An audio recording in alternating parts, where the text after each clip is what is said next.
चलिए दोस्तों, आप सभी लोगों को दीपावली की बहुत हार्दिक शुभकामनाएं और उम्मीद है कि ये जो त्यौहार है आपके जीवन में बहुत खुशियाँ लाएगा। सिलेक्शन ले लीजिए बेटा, आगे के त्यौहार बहुत ज़्यादा खुशनुमा और बहुत ज़्यादा शानदार होंगे। आपका परिवार, आपके सिलेक्शन से आपका परिवार, आपका समाज, आपके गुरुजन, सभी लोग बेटा बहुत ज़्यादा प्रसन्न होते हैं। तो वायदा कीजिए मेरे से कि अगली दीपावली पर आप लोग कोई ना कोई ऑफिसर बनकर बेटा, ठीक है, हम लोगों को चीयर करेंगे, हम लोगों को बढ़ावा देंगे बेटा। आज मैं आप लोगों के लिए अंतर्राष्ट्रीय संगठन में ही बेटा 2 टॉपिक मैं आपको आज इस वीडियो में कराऊंगा। ध्यान से देखते रहिएगा, अच्छे तरीके से एंड तक देखिएगा, मजा आ जाएगा बेटा आपको। देखिएगा बेटा, आज का जो अंतर्राष्ट्रीय संगठन में बेटा जो टॉपिक है मेरा, वो है राष्ट्रमंडल देश।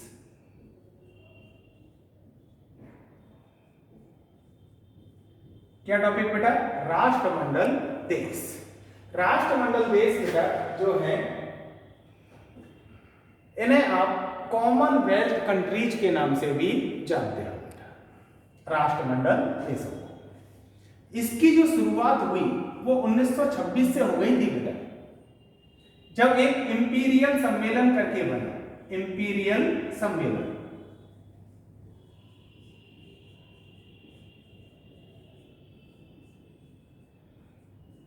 लेकिन ये व्यापक तरीके से, अच्छे तरीके से 1949 से बेटा काम करना शुरू किया।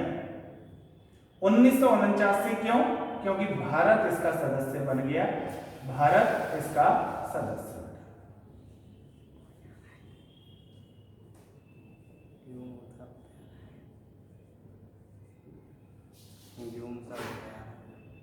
भारत इसका सदस्य।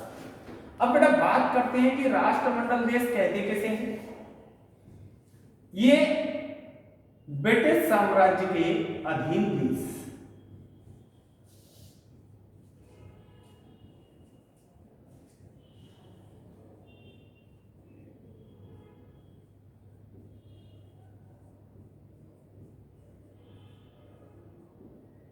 ब्रिटिश साम्राज्य के अधीन देश का एक संगठन बनाया गया, राष्ट्रमंडल देश।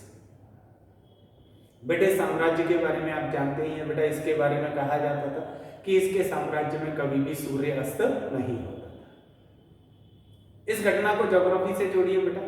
ज्योग्राफी में, ठीक है, पूर्वी गोलार्ध, पश्चिमी गोलार्ध, आधे हिस्से में दिन रहता है तो आधे हिस्से में रात रहती है। तो इसका दोनों गोलार्धों में ही क्या था बेटा? साम्राज्य था, इसलिए इसके साम्राज्य में कभी भी सूर्य अस्त नहीं होता। तो उन देशों के साथ बेटा एक संगठन बनाया गया, राष्ट्रमंडल देश। 1949 में भारत इसका सदस्य बनेगा, ठीक है। तब से ये अच्छे ढंग से काम करना शुरू करेगा। इसका जो मुख्यालय है वो है बेटा मार्ल बोरो हाउस,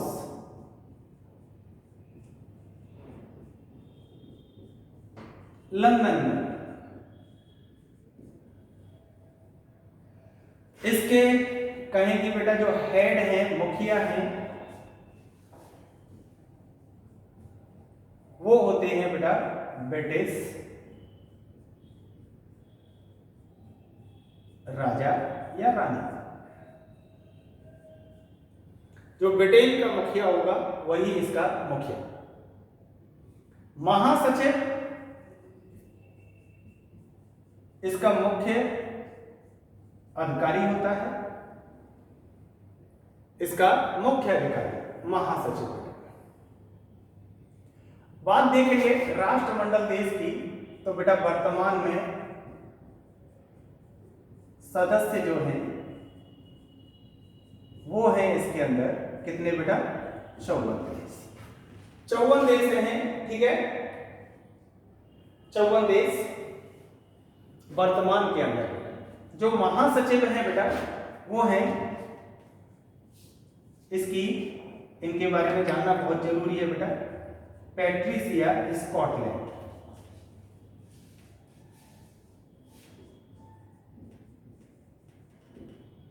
ये पैट्रिसिया स्कॉटलैंड है ना, डोमिनिका की है।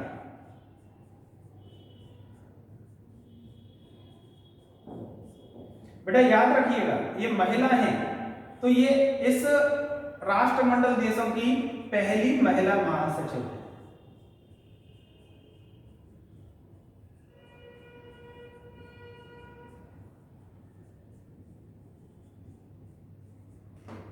पहली महिला महासचिव बेटा, ठीक है ना।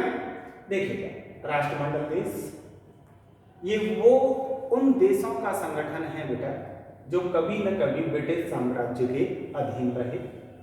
इसकी जो शुरुआत है वो 1926 से हो गई थी, इंपीरियल सम्मेलन से हो गई थी। 1949 में जब बेटा भारत इसका सदस्य बना तो ये एक कहें कि बहुत बड़ा संगठन बन गया। इसका मुख्यालय मार्लबोरो हाउस लंदन के अंदर है। इसका जो मुखिया है वो होते हैं ब्रिटेन के राजा या रानी होते हैं। महासचिव पैट्रिसिया स्कॉटलैंड है, डोमिनिका की है, ठीक है। वर्तमान में बेटा पहली महिला महासचिव बनी है। इसमें सदस्य कितने हैं बेटा? 14। अब हम बात करें राष्ट्रमंडल देशों की बेटा, तो देखिएगा जनसंख्या की दृष्टि से, जनसंख्या से सबसे बड़ा देश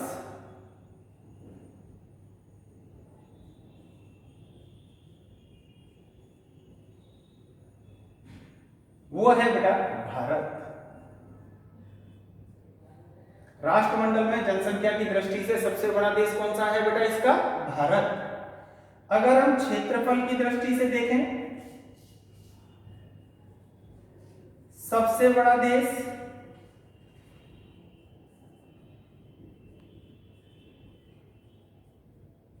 तो वो है बेटा कनाडा।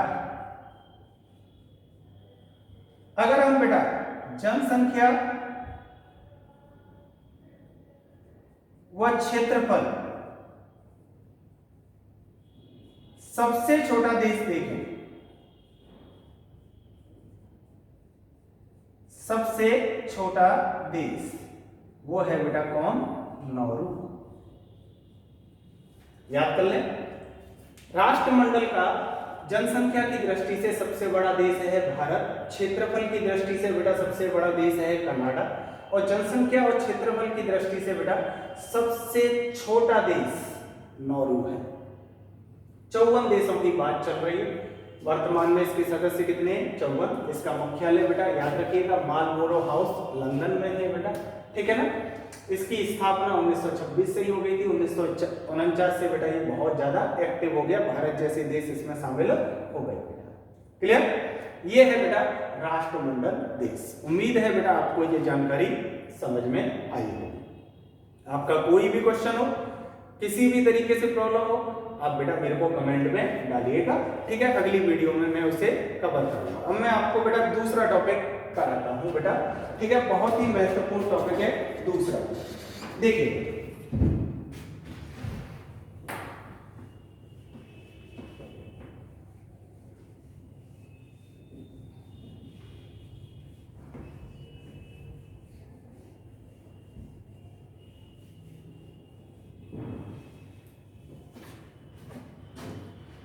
दूसरा टॉपिक है बेटा आज गुट निरपेक्ष आंदोलन।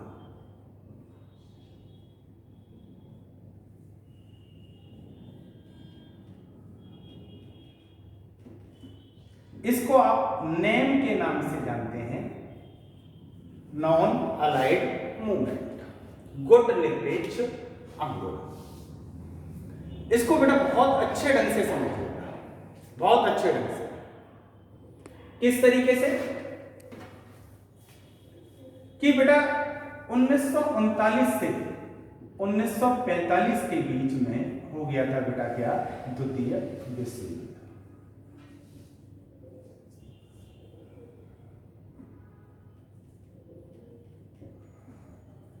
इस विश्व युद्ध के पश्चात जो विश्व है वो दो भागों में बट गया। एक पूंजीवाद की तरफ, तो बेटा दूसरा समाजवाद की तरफ।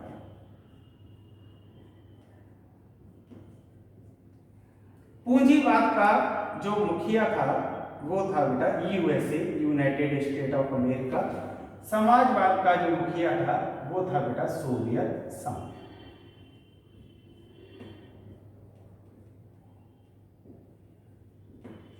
अब ये दोनों क्या करने लगे, ये दोनों बेटा नए नए आजाद देशों को अपनी तरफ आकर्षित करने लगे, छोटे छोटे देशों को अपनी तरफ आकर्षित करने लगे।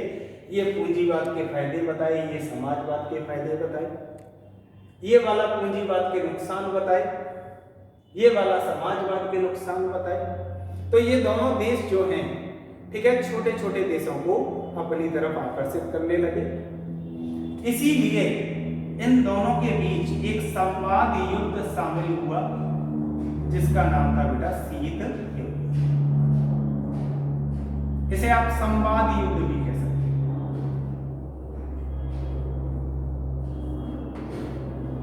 शीत युद्ध, वाक युद्ध, बातचीत से युद्ध, लेकिन इसमें हमेशा संघर्ष की संभावना बनी रहती है।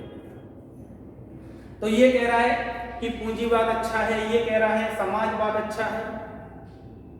तो बेटा याद रखिएगा, बहुत से देश ऐसे थे जो न पूंजीवाद की तरफ गए न समाजवाद की तरफ गए, क्योंकि अगर अकेले वो समाजवाद की तरफ चले जाते तो पूंजीवादी देश उनकी कोई मदद नहीं करते, या वो पूंजीवाद की तरफ चले जाते तो समाजवादी देश उनकी कोई मदद नहीं करते। उन्होंने बनाया बेटा क्या, गुट निरपेक्ष आंदोलन।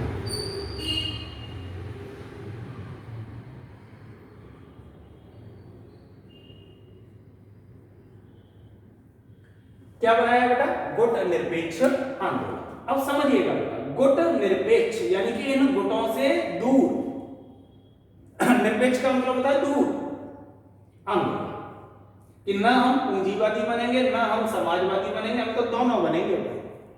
मिश्रित अर्थव्यवस्था एक तरीके से यही है बेटा। गुट निरपेक्ष आंदोलन में ज्यादातर कंट्रियों ने मिश्रित अर्थव्यवस्था अपना रखी है, और इन्हें गुटों में नहीं जाना, गुटों से अलग रहना है, क्योंकि इन्हें दोनों से फायदा लेना है, एक के साथ नहीं जाना। क्लियर? तो गुट निरपेक्ष आंदोलन कैसे आया, इस वजह से आया। विश्व दो भागों में बट गया, पूंजीवाद और समाजवाद एक दूसरे की बुराई करने लगे, उसी को ही कहलाता है बेटा शीत युद्ध। अगर हम बात करें शीत युद्ध का अंत होगा बेटा 1991 में, जब हो जाएगा सोवियत संघ का विघटन।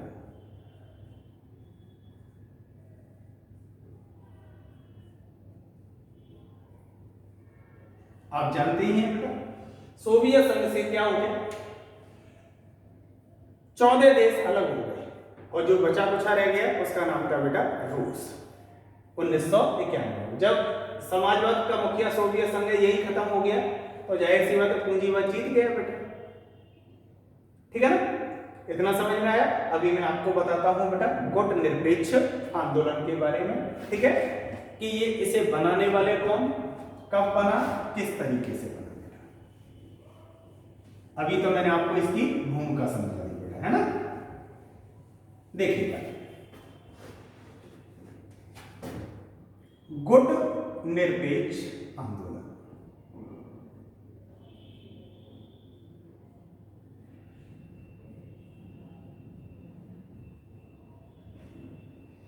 इसको बनाने वाले 4 लोग कौन कौन, नेहरू, नासिर,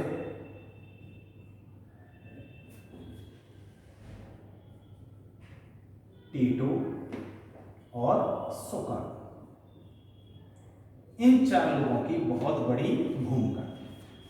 नेहरू भारत के प्रधानमंत्री थे बेटा। नासिर जो हैं मिस्र के राष्ट्रपति थे बेटा। टीटो जो हैं यूगोस्लोवाकिया के राष्ट्रपति थे।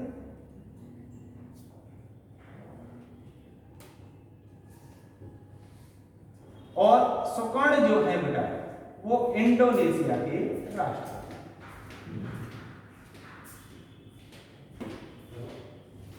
इस गुट निरपेक्ष आंदोलन की जो बेटा स्थापना होगी वो होगी 1961 में होगी। 25 देश थे उसमें बेटा। कितने देशों के साथ? 25।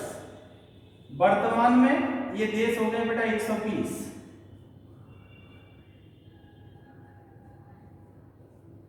कितने हो गए? 120। इसका जो मुख्यालय है वो है बेटा कहां पर? बेलग्रेड। इसकी स्थापना भी बेटा कहां होगी? बेलग्रेड में। गुट निरपेक्ष आंदोलन, गुटों से निरपेक्ष। समझ लीजिए सिंपल तरीके से, गुट जो बन रहे थे वो बन रहे थे पूंजीवाद के और समाजवाद के बेटा। उनसे दूर रहना, क्योंकि छोटे छोटे अभी अभी आजाद होके चुके देश हैं, छोटे छोटे देश, समझ में आया? ठीक है, गुट निरपेक्ष आंदोलन। नेहरू, नासिर, टीटो, सुकर्णे से बनाएंगे। स्थापना होगी 1961 में। वर्तमान देश 120। इसका मुख्यालय कहां पर है बेटा? बेलग्रेड में। उम्मीद है बेटा ये जानकारी आप लोगों को बहुत पसंद आई, ठीक है ना? आज के लिए बस इतना ही। मिलता हूं बेटा कल एक और नई वीडियो के साथ। थैंक यू बेटा।